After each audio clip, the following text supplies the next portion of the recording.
first program with Demonologist from Pittsburgh, and we will start with prayer. In the name of the Father, the Son, and the Holy Spirit. Amen. Our Father, who art in heaven, hallowed be thy name. Thy kingdom come, thy will be done, on earth as it is in heaven. Give us this day our daily bread, and forgive us our trespasses, as we forgive those who trespass against us. And lead us not into temptation, but deliver us from evil. Hail Mary, full of grace, the Lord is with thee. Blessed art thou amongst women, and blessed is the fruit of thy womb, Jesus. Holy Mary, Mother of God, pray for us sinners, now and at the hour of our death. Amen. Glory be to the Father, and to the Son, and to the Holy Spirit, as it was in the beginning, is now, and shall be, world without end. Amen.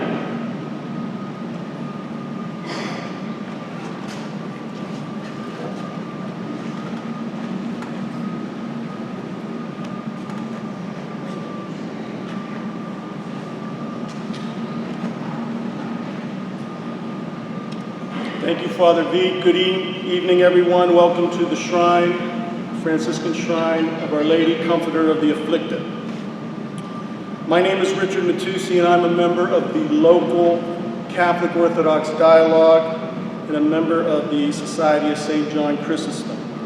On behalf of all three co-sponsors, Father V. Fiala, the director of our shrine here in Youngstown, Father Sean Conaboy, who is the ecumenical officer for the Interfaith and Ecumenical Office of the Diocese of Youngstown, and of course the local chapter of the Society of St. John Chrysostom. We welcome you here tonight for a very unique event.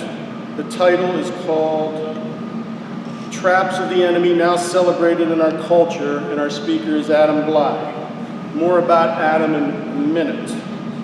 Just some business items. Restrooms are located to your left down the hallway through that door. And if you feel so inclined, we are asking for donations from the shrine for all the good works that take place here. Many people come here for prayer, confession, spiritual direction. And Our Lady's Shrine is definitely has been used since the time of the Hungarians, refugees who came here in the Franciscan community that developed in the west side of Youngstown. Okay, concerning our speaker, Adam Blai is a Catholic layman and a church-decreed expert in religious demonology and exorcism. For the Roman Catholic Diocese of Pittsburgh, he has earned a master's degree in adult clinical psychology. In his all but dissertation, that means he has to complete his dissertation for a doctorate in clinical psychology. He has been involved in the training of priests and exorcism teams nationally and also internationally. He belongs to the International Association of Exorcists. Adam is currently studying canon law and has appeared in various Catholic media a number of times. For example, you can hear Adam on Saturday mornings discussing related topics on the spirit world. And you can find that through the iCatholic app. So you pick up the radio station, Good Catholic Programming, through the iCatholic app. He has written at least 3 books, and they cover the basics and demonic problems and the more critical importance of ruling out mental illness, as well as miracles. The 3 books are titled Hauntings, Possessions, and Exorcisms, The Catholic Guide to Miracles, and the Exorcism Files. And I think that pretty covers it. That covers most of it. We will have questions after Adam's talk, so if you would like to ask a question, just be acknowledged.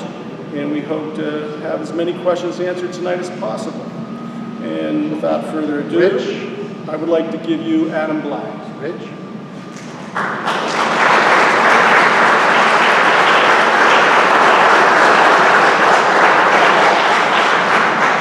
Folks, out of respect to the speaker, would you please turn your phones off or put them on mute? Please turn your phones off or put them on mute. Thank you. Okay. Can you hear me okay? Do I need to really lean in here? Is that better? Really lean in? Okay. I struggle because I naturally speak kind of quietly, so as I drift down, give me some kind of signal, like get louder. Okay.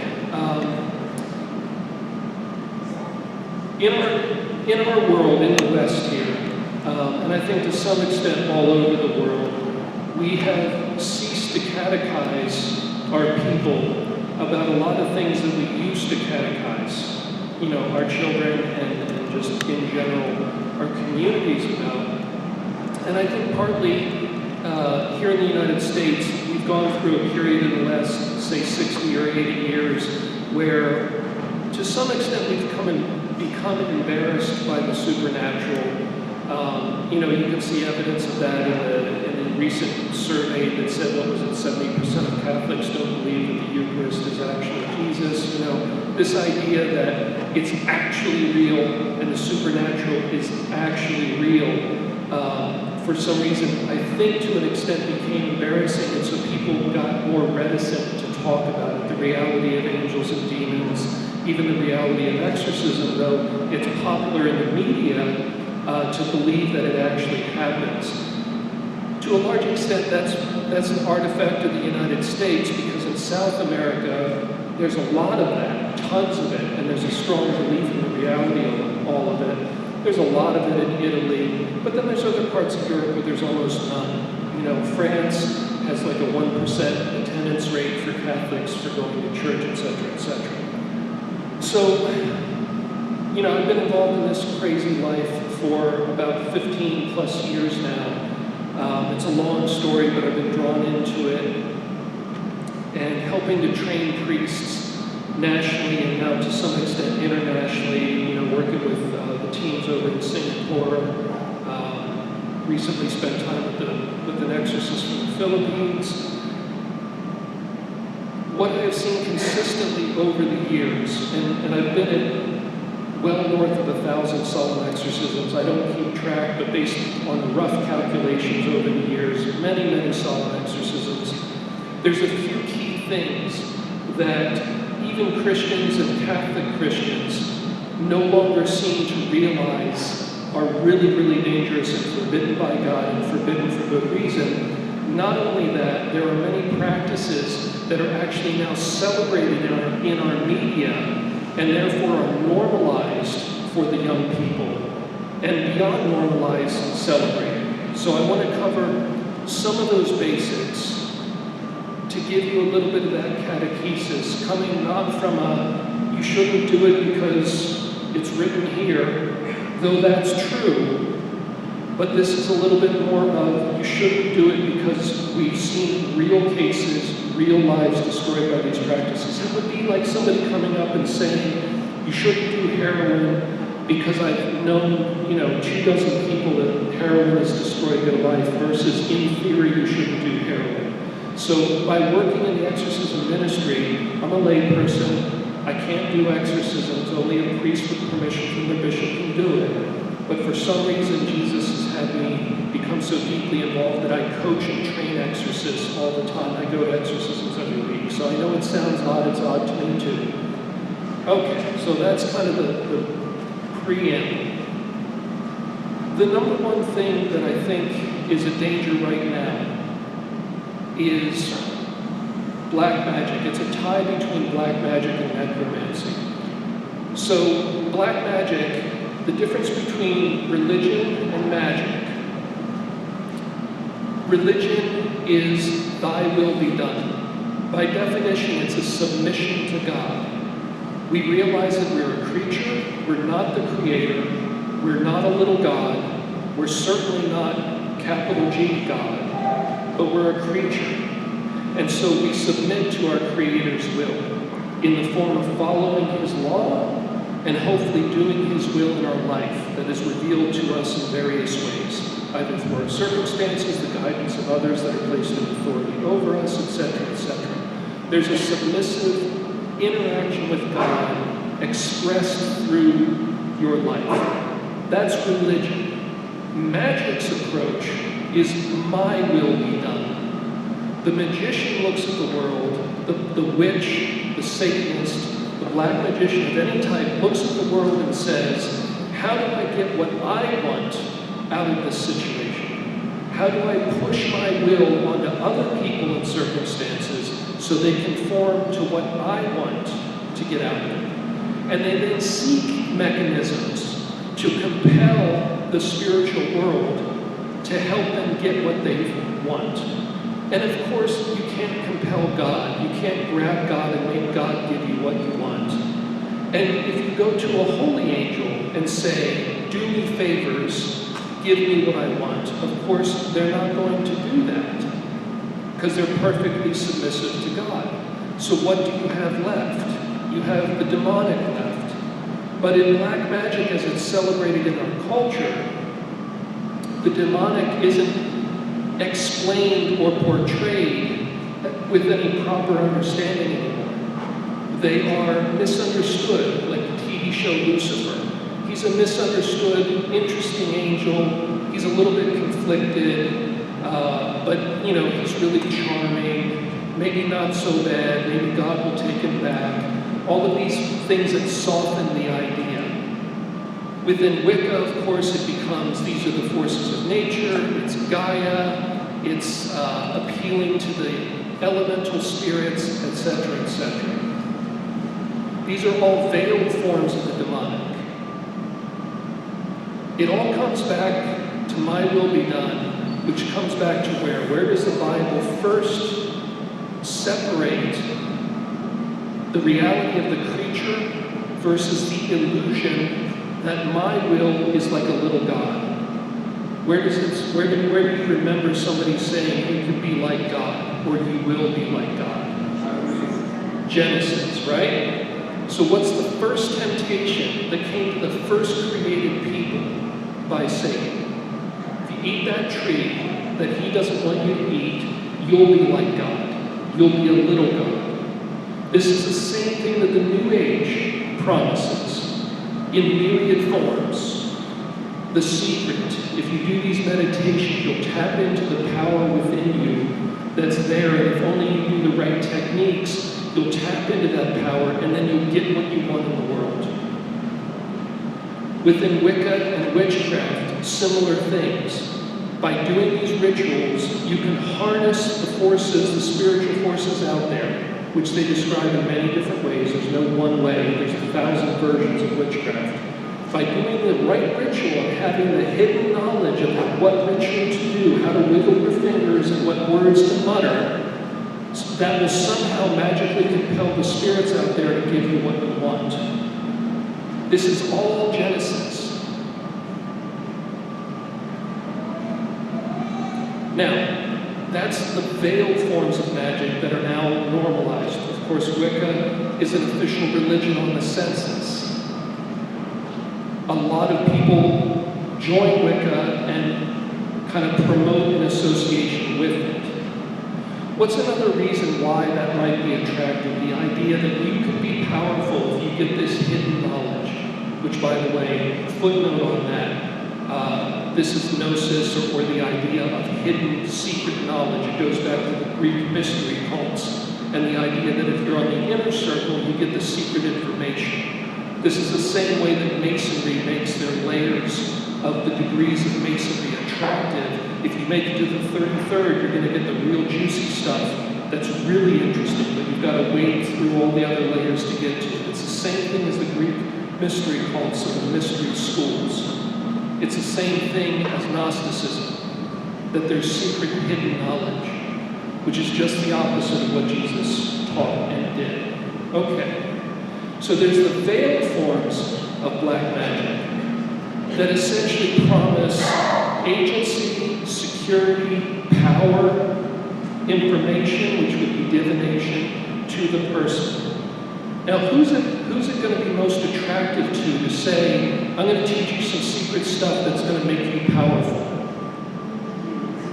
Who might that be attractive to? somebody who maybe doesn't feel powerful, somebody who feels powerless.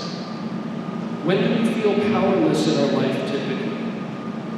Often when we're young, often in our teen years because we're individuated from our parents, but we don't have the social power, the economic power to live on our own yet. We're still dependent on others, but we yearn for independence. Who else feels powerless? The wounded, the traumatized, the people with PTSD. The devil tends to go after people that are wounded and weakened by the world, because those are the people that are more likely to cut a deal with him and hand over some of their agency of themselves in exchange for a sham power. So black magic is generally attractive to wounded or disenfranchised people that feel powerless. The less veiled forms of black magic now are starting to become normalized. So now we have the Satanic Temple, originally based out of Salem, Massachusetts, that has chapters in just about every city in the country. Most of them are still at the level of a Facebook group with 30 or 40 members, mostly kids with blue hair that maybe aren't terribly serious, but it's still spreading. They're pushing hard for normalization of a less veiled form of black magic. So when you start talking about Satanism, now it's not the witch who says, I worship the 4 cardinal directions and life and the energy of life and this kind of vague nature worship. Now you're talking about Satanism, and though they say we're secular humanists, we don't actually worship Satan, which is kind of silly, then why do you call yourself Satanist? It's kind of odd. But now you're being more explicit. Okay, so spirituality versus magic. When you take away Christianity from Western culture, which to a large extent has been one of the foundations of Western culture developing, footnote, soapbox to an extent, forgive me, because Christianity says that there is dignity and value in the person. There are rights in the person given not by the state, but by God. So if we look at the founding documents of our country, it talks about God giving the right to life, liberty, and the pursuit of happiness, not the state. And that is critical because if you remove the block of believing in God, you remove the claim to an innate human right to life, liberty, and the pursuit of happiness given by God, and therefore if God doesn't exist and it's not given by God, it can be taken by the state. Which is why secular communism needed desperately to remove religion from the cultures that it seeks to dominate. Because if people have a sense of their dignity in God as a creature of God, they don't submit completely to the state. And that's why secular atheism desperately needs to crush and suppress Christianity. Sorry for the soapbox. There's a number of ways the media, of course, softens black magic and warms us up to the idea. It's easy to pick on and it sounds a little trite, but things that are meant for youth, if you stop in a Walmart or if you're in the airport sometime, go through one of those bookstores when you're killing time and you know that you've got an hour and 40 minutes to your next flight and you don't know what to do, look through the youth section of the bookstore. There are a stunning number of books that celebrate demons and demon-human relationships, demon-human hybrids, all these ideas that softens them and makes them misunderstood, but mostly interesting and helpful things to interact with. It's amazing how much the youth books that are popular are on this topic. Of course, there's the Harry Potter issue. Harry Potter unto itself, your head isn't going to explode if you read it, but what does it do for the very young is it normalizes magic early. It says, this is fun and acceptable and empowering, particularly for kids who have mean parents. This is the way to feel powerful and have agency in your life. So that later in life, When they're in college and their friends are playing with tarot cards in the dorm room, they're a little bit more likely to sit down and play around with it just because the idea has been normalized in youth. So books and movies and TV shows are very powerful, and I think to a reasonable extent are softening the boundaries about what is good and what is bad. Okay. Do I have an easy solution for this? No. I don't think becoming a Puritan and never looking at a TV and unplugging the internet for the rest of your life, none of that's realistic in the modern world. But I think being as educated and catechized as possible is probably a good start, because the way information works, I think it's really hard to stop people from being exposed to all this, and that's okay, as long as you're catechized enough to understand what you're looking at. The next thing is ghost hunting. Tons of paranormal TV shows. I know Jay Grant from the original ghost hunting show, Ghost Hunters, the plumbers, the Roto-Rooter plumbers who ghost hunt by night. I know Jay Grant. I know most of the other celebrities that are on these shows. Not all of them. Ghost hunting is necromancy. What's necromancy? It's got a very specific definition in the Bible. Necromancy is when you call the dead in order to get information from them, in order to converse with them. Saul is the big example of the Witch of Endor. Ghost hunting normalizes, celebrates, and says it's harmless. Go in grandma's attic with your little digital recorder and ask something to give a sign of their presence and speak into the recorder so you can hear it speaking back to you when you play it. These type of things. The problem with that is, who's going to be answering if anything answers? Well, let's think it through. Is a holy angel, is your guardian angel, going to answer when necromancy in the Bible is described as something that God finds abhorrent? A word, as far as I know, is used 4 times in all of Scripture. It then goes on to say, not only does God find it abhorrent, but it then says he will turn his face away from you and cut you off from his people if you do it. Some of the strongest language about God's reaction to a behavior is related to necromancy. And yet, we say it's safe and fun and encourage it in myriad TV shows. Why is it so bad? So let's get back to where we were. Your holy guardian angel isn't going to be a party to a sin that God finds abhorrent and will cause you to be cut off from God. That doesn't make any sense. So we can remove the holy angels. Well, what about a soul in purgatory? Would a soul in purgatory, we all know what purgatory is, the idea that I've died, but I still have spiritual baggage that needs to be cleansed before I can be with God, because nothing impure can be in union with God, so I need to be completely purified.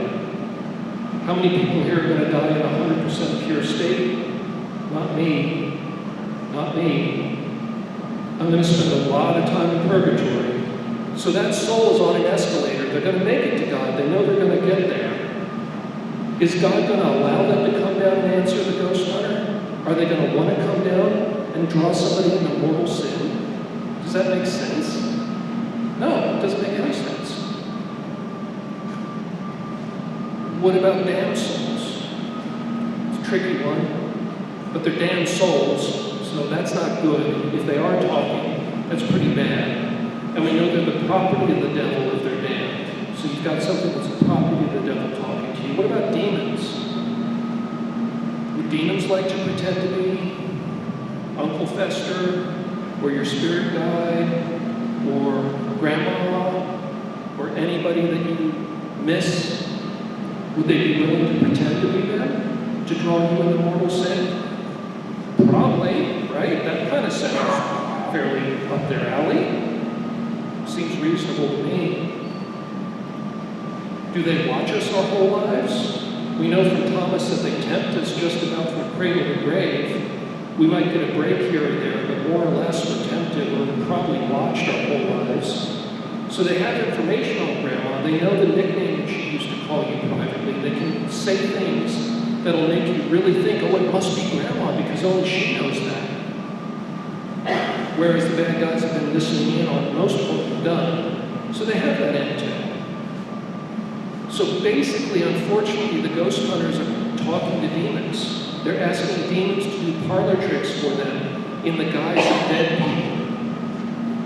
I have had so many cases of people that started with some form of divination, the pendulum, the Ouija board, whatever it is, with spirit communication, starting out that it's supposedly dead people, and then progressing to the point where they say at some point, we no longer need the pendulum or the Ouija board, just give me permission and I'll talk into your mind.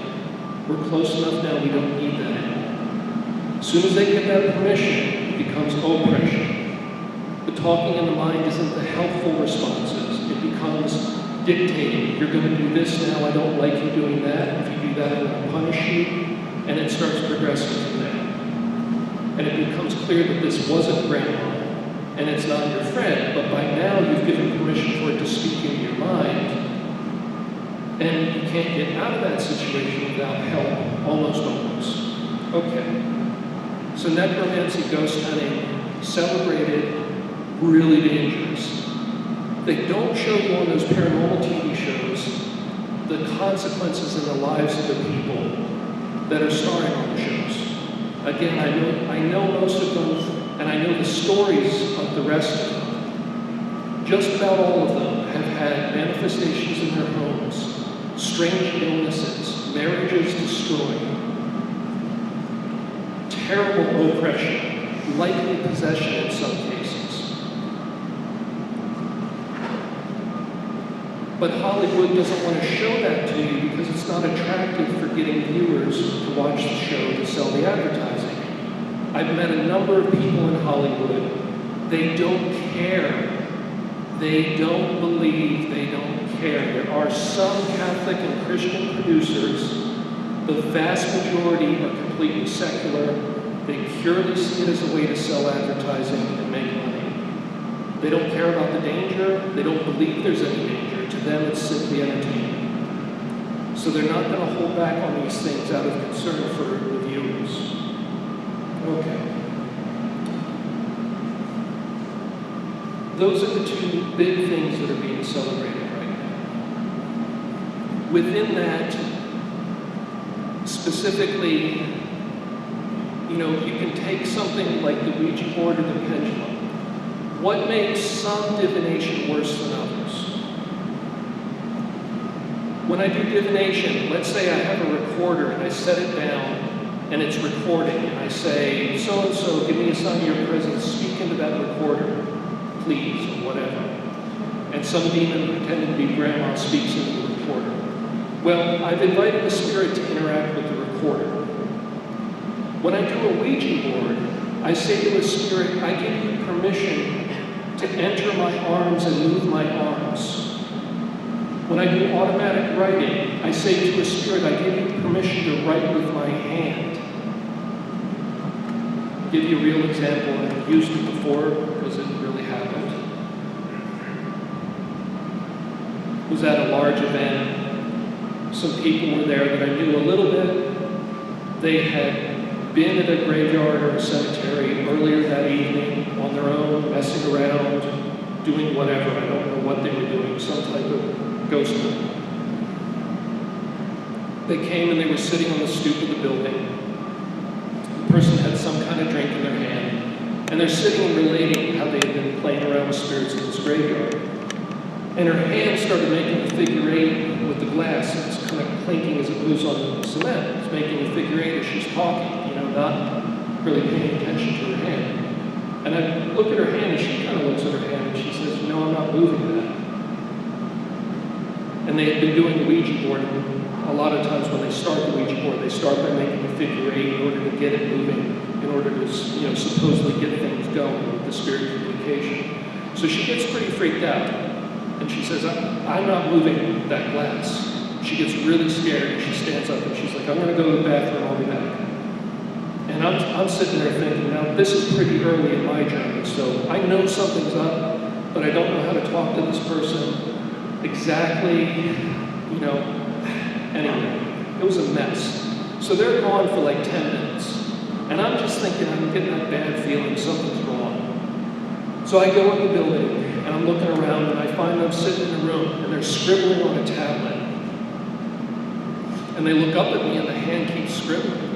And she's like, I'm not writing. I'm not writing this. And I said, so-and-so, would you let me read that? And she hands me the tablet and says, you're mine, you're mine. You said we'd be together, you're mine forever. I'm never leaving you, you're mine, you're mine, you're mine, over and over. Because she had given permission for the use of part of her body, she had given over that authority to this spirit, which immediately turned into a domineering relationship as soon as it gained that authority. So some forms of divination, when you're using parts of your body to do it, are a quicker route to the same consequences. So let's back away a little bit. What's particularly problematic about that isn't so much the evil spirit that you've entered into a submissive relationship with, but it's your relationship with God that you've damaged. So what have you done when you turn to a created spirit and ask it for information, for power, for some type of help? You've broken the first commandment. The first commandment says, put God first, love God completely.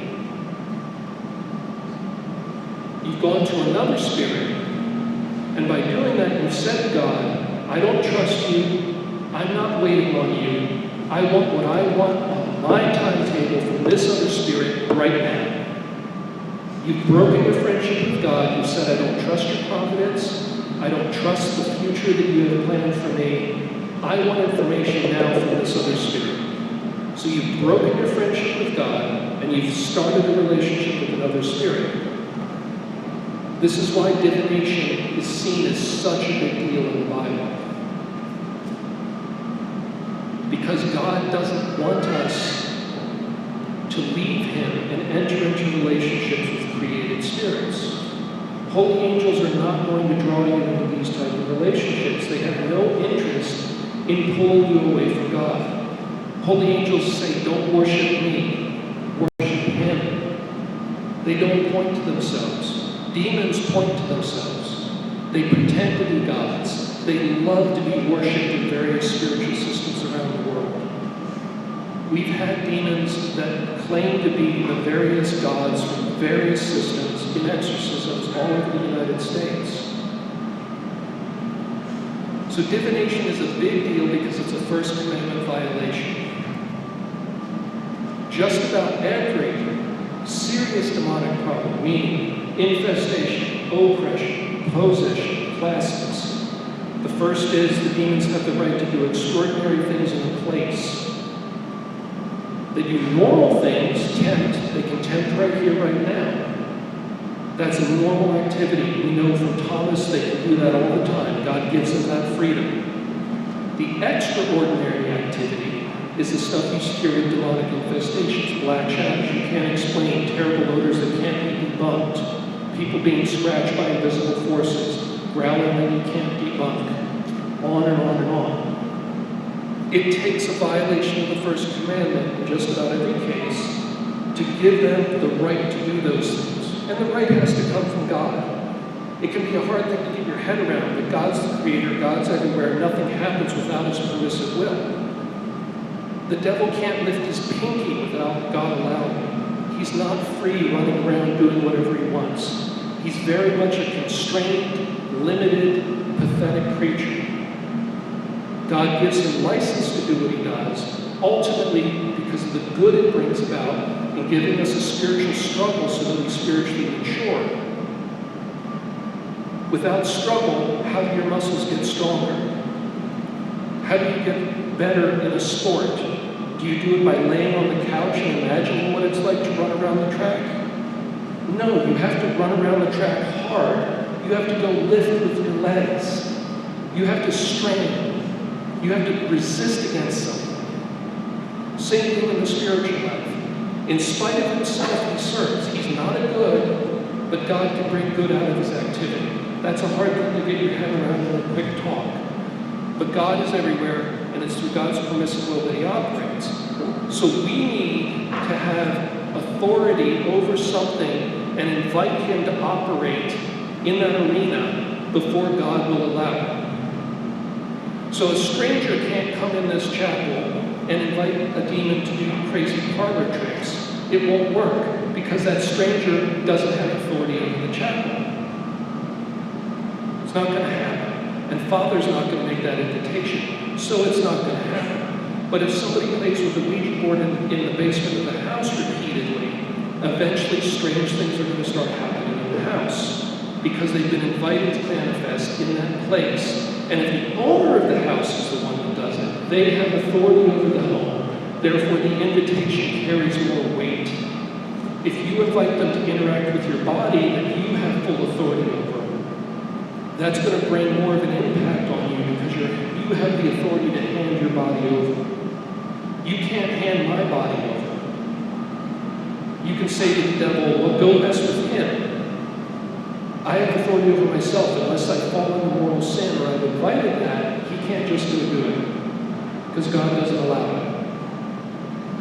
Okay.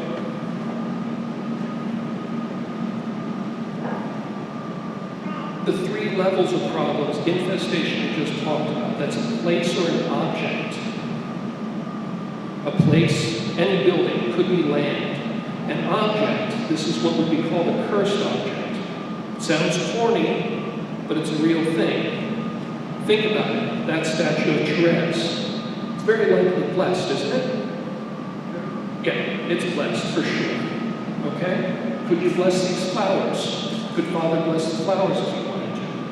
Yeah, sure. Okay? What about the stations? They were probably blessed. What about the crucifix that's in some of your pockets, the rosaries that are in your pockets? Are some of those blessed that you went to a priest and said, would you bless this?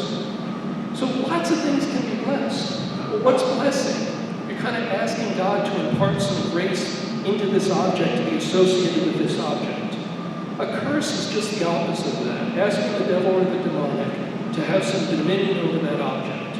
It's not meaning that there's a demon stuck in the pencil because it's been cursed and he's stuck in there, sitting there for the next 40 years till that pencil disintegrates. It means that they have some dominion over it, and they basically say, where this pencil is, I can operate because I've been given dominion over this pencil or any other object. So if you bring an object into your home from an antique shop and stuff starts flying off the shelves that night and it's not the cat's, well, maybe get the object off the property and see if everything stops as the first common sense test. Of course, debug it, make sure the house isn't shaking, it's not a cat or whatever. But there are cursed objects, and that does happen. The idea of saying grace over food before you eat it perhaps has some link to the ancient understanding that we don't know what was spiritually done to that food before it was put in front of us. We've had a number of possession cases that came from people eating cursed food that was given to them specifically to spiritually harm them by somebody who wished ill to that person.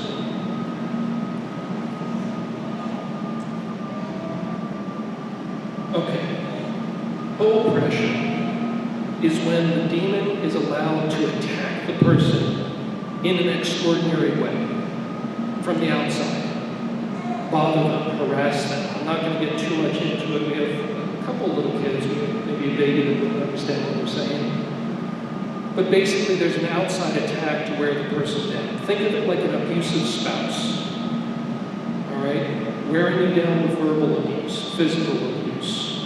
All right? Neglect, sleep deprivation, all of it. That's oppression when it's done by a spirit. Hard to differentiate from mental illness, of course. That's the big thing. You want to make sure it's not mental illness or a medical problem. And then there's possession, which is what you see in the movies. And that's when the demon is given the right to actually take over the lower faculties, the body, the emotions, but never the intellect. So your reason, your free will is never touched, and your soul is never touched. If you happen to die while you're possessed, you go to your judgment like anybody else. It doesn't give the demon any particular ownership of you. It gives it the ability to take over your body from time to time, but not your soul. And the church provides remedies for these things that have been worked out over the last, well more than 2,000 years, because exorcism was solidly in existence before the time of Jesus, during the time of Jesus, and certainly after. Though it's the way he did exorcisms that was qualitatively different and was a big deal to the world at the time. Now, I'd say we've gone about 40 minutes with some of the very basics. I often find it can be more interesting for you to be able to ask questions and then unpack information based on what you guys want to know for this particular community. And it could be, useful and interesting, and we'll go as long as we need to. Does anybody have questions?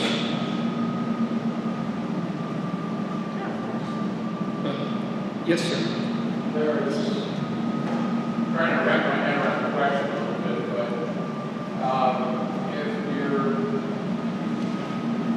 if you have something, you just gave the example of breaking in a piece of furniture that could be cursed or something. Is there an element that the curse can spread and be contagious? Okay, so the question is, if you brought a cursed object into your home, like a piece of furniture, could it spread to other things? No, it does not seem to operate that way. Even if it's been in the house for a long time, if we remove it from the property as a litmus test to see if that's the cause of the problem, everything stops. The remedy for a cursed object, if you choose to keep it, is what's called a minor exorcism. It's not a solemn exorcism for people, it's a minor exorcism that Pope Leo XIII wrote in 1890. And it's much shorter than a solemn exorcism for a person, and it's used for homes and objects. If the object is inherently evil, meaning like it's some religious object from some dark cult, you probably don't want to run it around even if it's been exorcised because of the psychological reminder. But no, it doesn't spread to other things. Yes, Folks, excuse me, if you have a question, we have a mic for you so everybody can hear the question. And I'll repeat the question. So if you have trouble with mobility, I'll repeat the question too. So if you have mobility issues. But ma'am, you got it. Yeah, I have a question. You've heard about Father before who did exorcisms and different years and he died in 2015. One of the things he dealt with was people would curse other people by taking a finger, using a ring, a bone, and he would have to find where the cursed object was for he could actually complete the exorcism.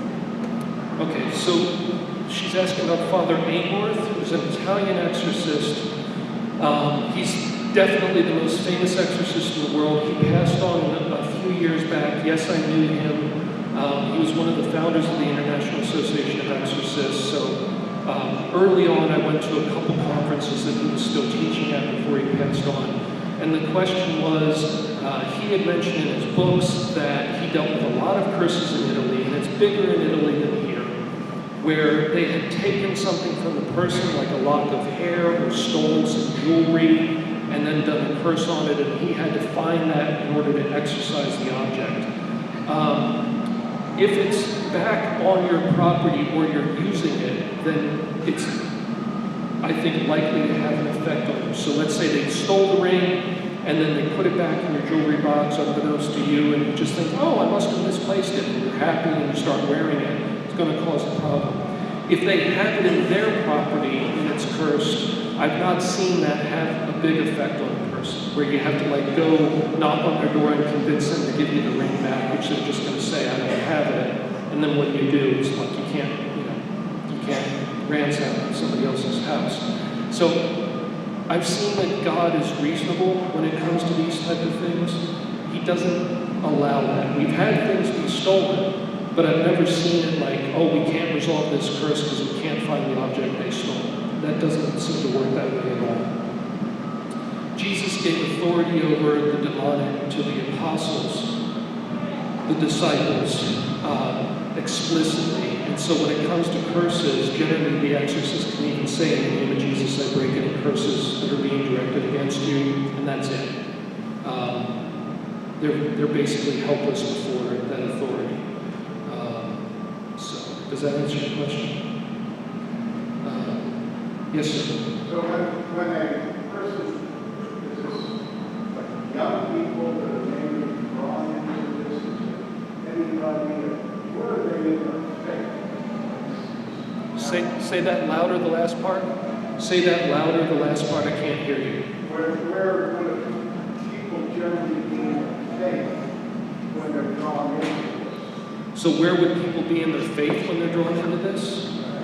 Like I said at the beginning, they're usually not catechized about how dangerous it is, and because their phone shows them that it's a harmless and fun hobby, they think it's harmless. They may have a thing like, oh, it seems a little creepy, maybe that's not so good, but nobody's explained to them why it's bad.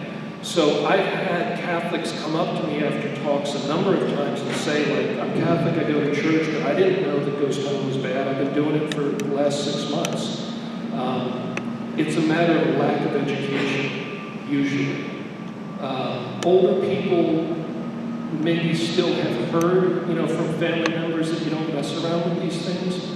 Younger people usually have not heard that. So I think it would be case by case. I would imagine that the Holy Spirit, if you were, by the grace of God, fairly solid in your faith and fairly moving along that spiritual journey to God, that you'd have a conviction in your heart that this is not something I should be involved in, and you would have a repulsion to it. And I've heard a lot of people tell me that they said something in me was saying, don't do this. I can't put the finger on what that is, whether it's a guardian angel or the Holy Spirit, but they'll say, like, I knew I shouldn't do it. And then they get in trouble, and then they come to the church for help after it gets really bad. Yes, sir, the blue shirt.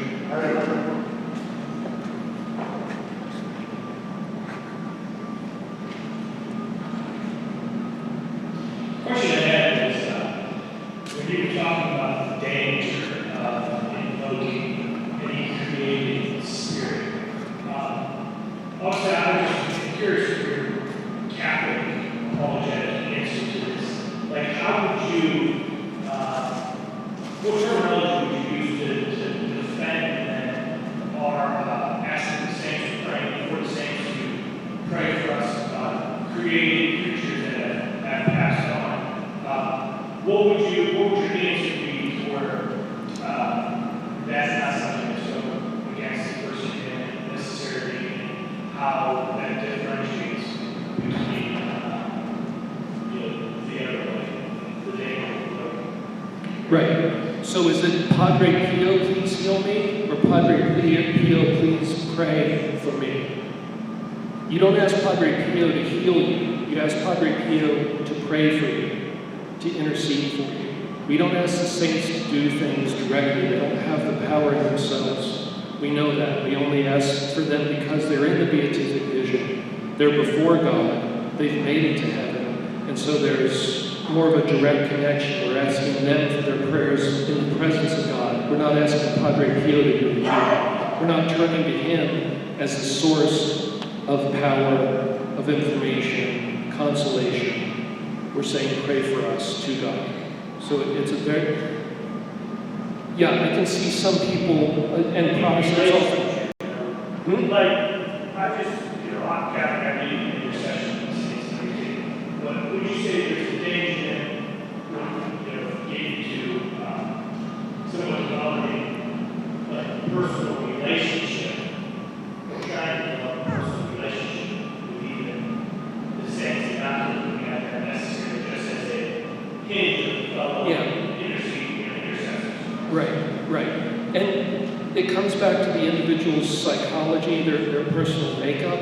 Sure, you can go overboard and you can get involved in a saint so much that you start treating them like a little god. And when you cross the line into seeing the saint as the source of what you're looking for from God unto themselves, that's when it's become disordered. You can have a personal relationship with the saint. This happens all the time. It happens in exorcisms also. But the relationship is that this is a friend, and we both stand before God. So it can be we can have a friendship, and we go to church together, and we go before God. And you encourage me, and I encourage you, and I go to you when I'm struggling, and you come to me when you're struggling. But that doesn't mean I think you're God. So with the saints, it's a friendship. They just happen to be closer to God than we are because they're in heaven. Does that kind of work? Okay. Yes, sir. This might be kind of a hot issue, but when you speak on the cause of yoga, I've seen people all over the spectrum, even in Catholic circles, trying to make Christian yoga. Yeah. Yeah, sure. Do you have about 4 hours? And you're going to be sorry you asked. Okay, so the question was, what about yoga? So, at the very first level of it, so if we just step, we're still standing far back and we're just looking at the forest here.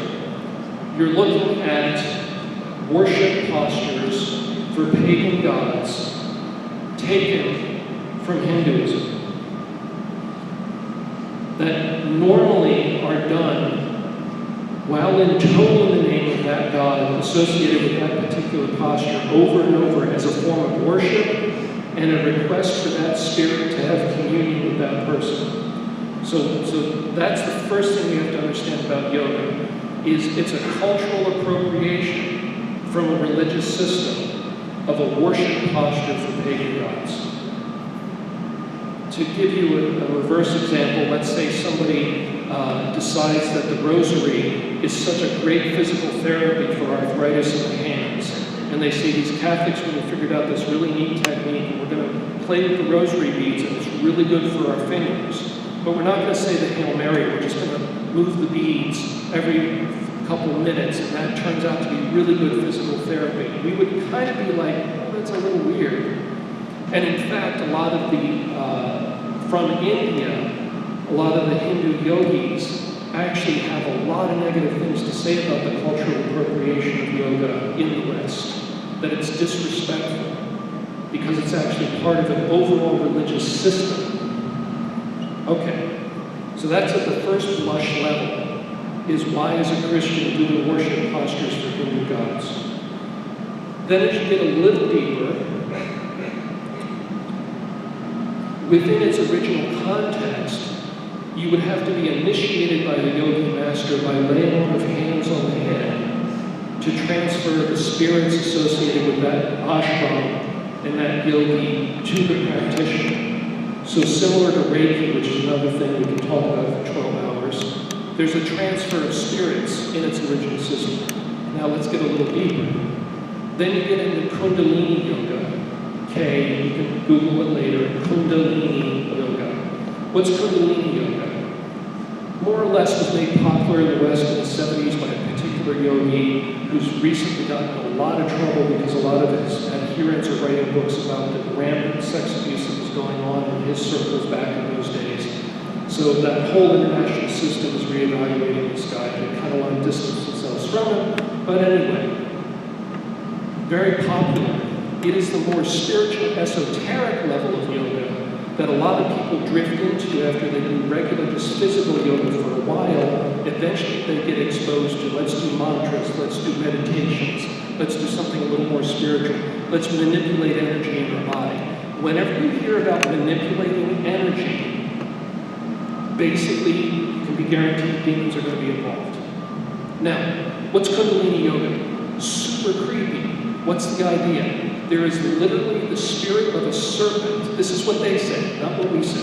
They say there's a spirit of a serpent at the base of every human being's spine that you can awaken through enough yoga practice. And when it awakens, it slowly moves up the spine over weeks, months, years, sometimes very quickly, but usually weeks, months, years, hitting different chakras on the way up until it reaches the crown chakra at the top of the head.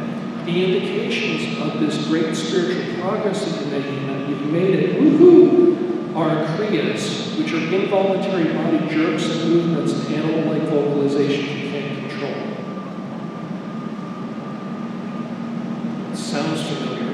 And when you see documentaries on the dangers of yoga over in India, you see a lot of people flopping around on the ground, barking and screaming, contorting when they achieve the Kundalini awakening.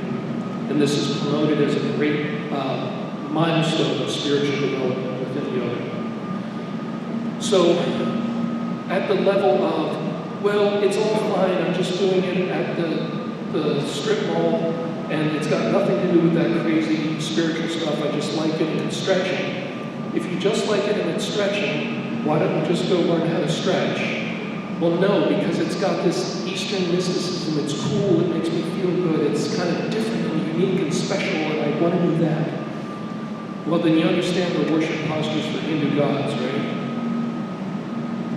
Well, I just like doing it. Okay, if you only do the physical side, hopefully the person teaching you isn't into the more esoteric spiritual side, and hopefully they're not laying hands on you while you're doing these things and transferring spirits to you, which also happens in some prayer meetings where people bring different bad spirits into Christian prayer meetings, and these things get passed around. So there's a whole bunch of layers of why yoga really should be avoided. And even if you take the, let's be woke and modern, you would say this is cultural appropriation of worship postures from an Indian system.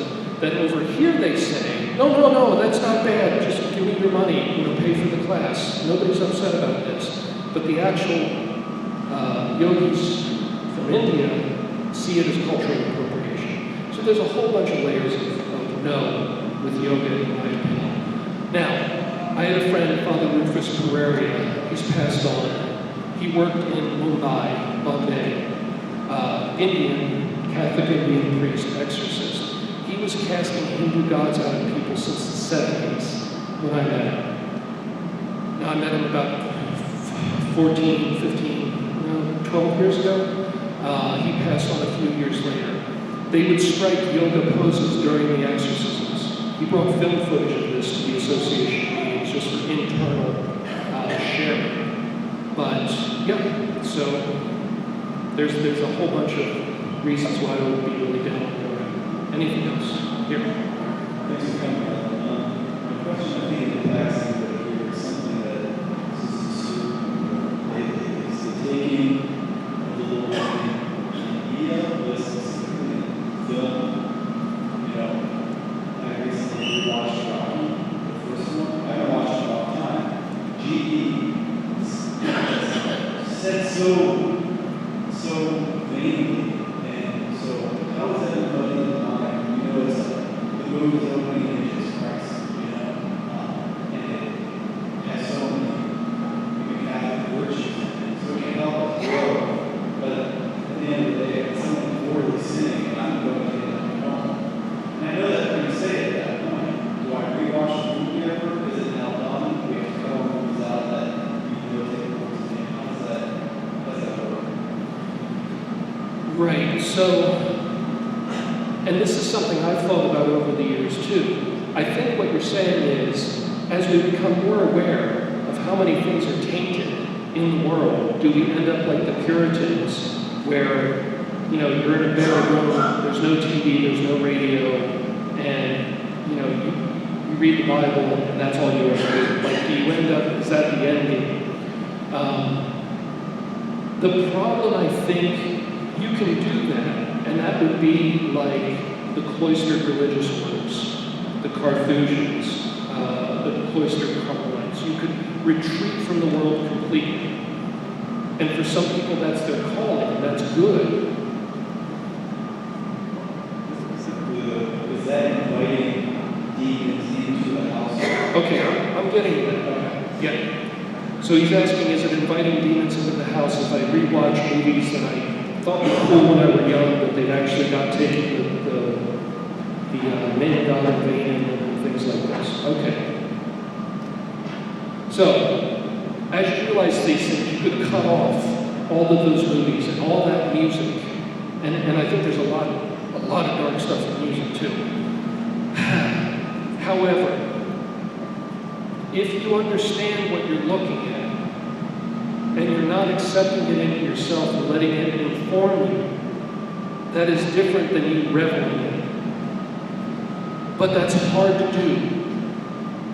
And I wouldn't say just go wallow in things as long as you're saying to yourself, I'm not going to take this seriously, I don't accept what they're saying, but I want to watch this movie. You have to be really careful. To a certain extent, once we're solid and we understand what's going on, we do need to know about the world at least a little bit because we need to share Christ with other people. So we need to know what's going on in the world, how people think, what are the common images in their mind, what are the themes in the world.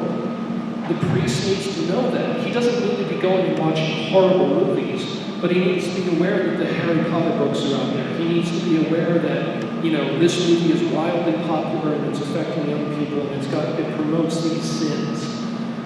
Even the Vatican releases statements on a lot of films that touch on spiritual issues that are very dark, and the Vatican watches them and says, here's the problems with this movie. They don't say, oh, we never watched those movies. You need to be aware of the culture. The difference is maturity, I think. When you're solid and mature, if you need or you think it's useful, let's say you have a kid that was exposed to it, right? You haven't seen it, but your kid's like, this movie's amazing, Dad. It's really cool. I'm into it. And you suspect there's a problem there. Well, you better go watch it to understand what he's been exposed to so that you can help him work through it and correct any distortions it's bringing to him. So we can't just put blinders on completely, but I think you have to have good reason to consume stuff, because even if you know that it's got problems, it's still affecting you. So Thomas Aquinas is helpful to us here. Thomas says temptation is when the devil takes a memory and replays it and stirs up your passions while he replays it. So, if I tell you about this amazing fruit in the Galapagos Islands that only exists there, that you've never seen, you've never tasted, it's completely alien to you, can you get excited about this weird green spiny thing that you've never tasted? No. But if I say there's this amazing red apple in the so cold, like right out of almost the freezer, and it's a hot summer day, this apple is just the best, it's at the peak of its ripeness. Oh, we can get excited about that because we have that memory. So, what the devil does, temptation, he can only tempt you to things that you've already put in to your senses, because he can only replay what you've experienced. He can't show you something you've never experienced. And then he can excite your passions and get you going about it. I really want that apple again. Okay, that's temptation. So you need to be aware that's a mechanism. That's why many of the saints say guard your senses. You need to guard what goes into your mind, because once it's there are little movies that can be played against you. And often there are previous sins. That's why we repetitively sin, because we replay the movie of the sin before and stir up the passions. Boy, that sin was fun, we ought to do it again. And the more times you do it, the deeper that trench gets, and the stronger the temptation gets, the stronger the sin gets. So you need to be aware of all that and be judicious about what you put in, because you're putting things on the shelf that can be used against you. Not to be paranoid or negative and end up the Puritan who never does anything. We're living in this culture, but be mature and informed and judicious about how you consume it. Do you see what I mean? There's some kind of balance there, and it depends on the maturity of the person. And maybe prayer before you engage with someone. Like, I need to engage with this because I need to know about it because it's affecting my family. But Lord, please help me to just understand what I need to understand and not be tainted by it. Something like that. Sorry for the long answer. Go ahead.